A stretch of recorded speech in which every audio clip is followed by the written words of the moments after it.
Hi, everyone, and welcome to our exclusive Miami Film Festival Q&A for the film Honey CIGAR, which is a competitor for the Jordan Wrestler First Feature Award. My name is Lauren Cohen, and I'm the co-director of programming here at the festival, and I'm joined today by the director of the film, Kamir Aïnouz. Thank you so much for being with us today, Kamir. Hi, thanks for having me. So I want to start from the very beginning of the film. The opening credits are absolutely gorgeous, and they really set that perfect tone for the film that's to come. Can you tell us about how you came up with the visual style and, look of that? Well, first of all, I really wanted to have credits that would, be that would tell of the environment of the film and the main, character's mindset. So I just wanted to go for something a little bit more elaborated than just, writing on a black screen. So that was the first step. And then I figured, what is really on her mind. And I wanted to be bold enough to, dive into her world and what's actually filling her mind, and which is her own desire and how to go about, with her desires. So that's how, I started meeting with graphic designers, and we just went straight for it. And we wanted to have something that was, both subtle enough but bold enough to tell of her personality. Yeah, and on the same note, I think the score also is so iconic, and it really also, from the very beginning, it strikes you as having a very sensual and kind of feminine tone to it, and it really stays with you throughout the film. And every time it came on, I just was like, the score is so beautiful. How did you and the composer work together to really find that perfect sound that really captured that tone? For all artistic matters with this film, it was the same approach, which is, what does the main character have in her mind, in her body? What is her world? And let's create something that tells of her world. So it was all, and like you saw in the film, all the shot, everything is through her POV and the way that she listens to the world. And so that was the set of her, body speaking, really. And so I wanted to find somebody who had the same sort of sensibility when she read the script. And that's what happened with the Julie Rouet. And so she, we tried, it was really trial and errors. We tried several things, and she comes from an electronic background, Julie, which is not at all what I had in mind when we first started. I was thinking piano and something a little bit more classic, but something sensual as well. And then by trying, we just figured, let's do something that sounds really modern with archaic notes that are the sound that is really like the melody, the sound, the singing of this young singer who's the daughter of the Kabyle singer Idir, who's very well known in Algeria. And his daughter has this very crystalline voice, which I thought was speaking of the main character as well. So it was a blend of all these influences, and all in all, it created Selma's voice. Yeah. So also, from the very beginning, also Selma constantly has to define to people her French Algerian culture. Was that something that was a very important kind of topic for you to explore throughout the film? Yes, it was directly linked to how does she experience her body in a given environment, and of course this is autobiographical as well. Growing up in France, being an Algerian girl, whether if I was in France, I felt Algerian. If I was in Algeria, I felt French, and so there's this identity crisis all the time. And what do I have the right to feel, and how should I feel? Is something that has been going through my mind for a long time, to this day, actually. And I thought that it played well with how does she manage to own her body and her desire, being that she already has this identity crisis, and that she has all these different orders that are being thrown at her because she's Algerian or because she's French. So it's been a part, it's a character that is torn between her two cultures, and that's how she feels for most of the film, until she understands, and I hope we understand, that it's more about being torn between freedom and a system, patriarchy, that is binding you. Right, and you've mentioned that this is an autobiographical film, so. When you're making something that's autobiographical, what are the difficulties when writing a script that's something that feels so personal to you? self-doubt is what springs to mind, because it's very hard to believe enough, that what you're telling is important enough for people to, watch it. And so it's figuring out what within that. I mean, you can feel it. You can feel it in your guts that you have a story to tell. And, thankfully you have that in your guts, because otherwise you would just, give up. But then when you figure that out, then you have to figure out precisely what makes a story, and to just discern within everything that you're feeling how you're going to tell an actual story that is going to speak to an audience, and that is going to be strong enough to be new as well, to not be a story that's been told before.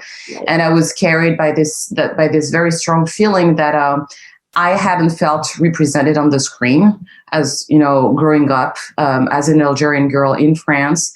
And I just wanted to make a film that I would have loved to see in the 90s when I grew up, Right. And so you mentioned it takes place during the 90s, 1990s Paris. Was this a very significant time period for you to set the film during?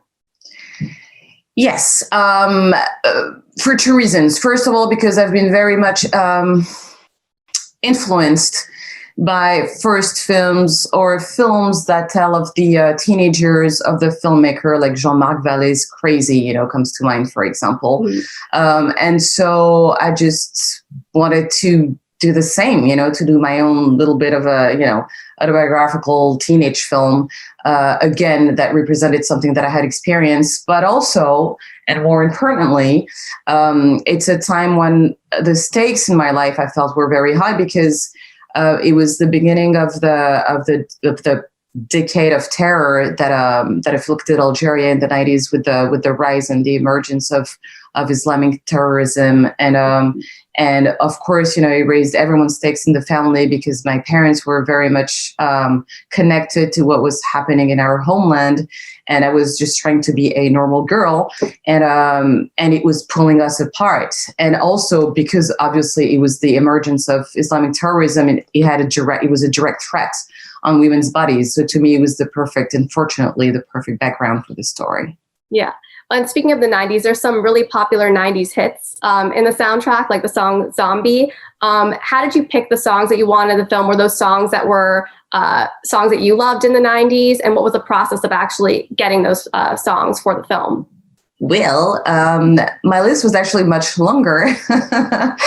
Due to budget, we had to, take it down to just a couple of titles. But I was very happy with this, actually, because I'd rather have one song that, that strikes people and that just stays in your mind than well, if I'd had the choice, like in Crazy, for example, he has a number of great songs from the 60s and the 70s. But I thought that I liked that particular song because it's the moment in the film when the main character, when Selma kisses a guy for the first time. And I just didn't want to have something that was like, gooey. I mean, I just wanted to, it's a story that tells about war, and that tells about how you lose your children in a war. And that's the kind of dynamic that is playing inside Selma, is that she's trying to have this normal kissy, moment, but what's going on in her mind is much darker. Yeah. And speaking of Selma, the lead actress is absolutely stunning in this film. I mean, she really carries the film on her shoulders and does an incredible job. What was the casting process like, and how did you eventually find her for the film? As I was writing, I came across, this film that she'd made, I think it was in 2005, which was her first feature. And I just, watched it, and she's Isabelle Adjani's niece. So I figured, is there something in this person? And I watched the film, and I thought, yeah, I mean, she's like this raw actress, and I love how natural she is. And it just, stayed in the back of my mind. And then when I started casting the film, she just came back, to my mind. And I figured, let's have her read the script. And if she's interested in the way that she responds to it, which will tell me whether we can work together or not. And she read the script, and we connected right away. I mean, it was an instant love story in terms of a director-actress relationship. And we just did a couple of screen tests just to, make sure that we both had it and that we had this, we could work together. And I tried as well with her co-star in the film, with Louis Perez, and they had chemistry. And so it was perfect. It was a pretty easy process, I gotta say. And I'm very happy with the results. So. No, everyone has great chemistry. It worked perfectly. The next thing I want to talk to you about is the main themes of the film. This film really is about the road to female empowerment, and it deals with, some negative sexual experiences and female sexual repression. And, it has that idea of sex positive, landing on sex positivity, even while her sexual experiences aren't always positive. How did you find that balance of hope for her sexual experiences to come, even while her experiences weren't always so positive? I think it's a balance that you have as a teenage person because of resilience, and you have to, I guess that's the way that I go through my own life. The film is not about negative experiences. The film is about how do you get reborn? How do you deal with it? And I think because so many of us have gone through, and I'm talking about women or, men who have been abused, have gone through experiences like this, I had to look at it in a way that it made me stronger. And so, and she's at an age where, and throughout life, I guess, thankfully, there are negative and there are positive experiences, and it's how you balance it within yourself, I guess, that truly matters, is what you make out of it. And luckily for this character, and probably luckily for me, I think there was a strong, how to put it? There was enough love around me and around this character to be able to go through life after this. And that's what I was trying to show, even with the parents. It's an environment where she feels trapped, but at the same time, she's very much loved. And so it gives her strength as well as her weakness, but that's what happens in life anyway, So it is a character that will go through life with her head high. And that's the way that I wanted to end the film, even though she's damaged for life as well. Yeah, no, you did. You found the perfect balance between those two things. And I think it ended on the perfect note. And the last thing I want to talk to you about is the title of the film, Honey Cigar. Where did that title come from in your head? And why did you decide on that title?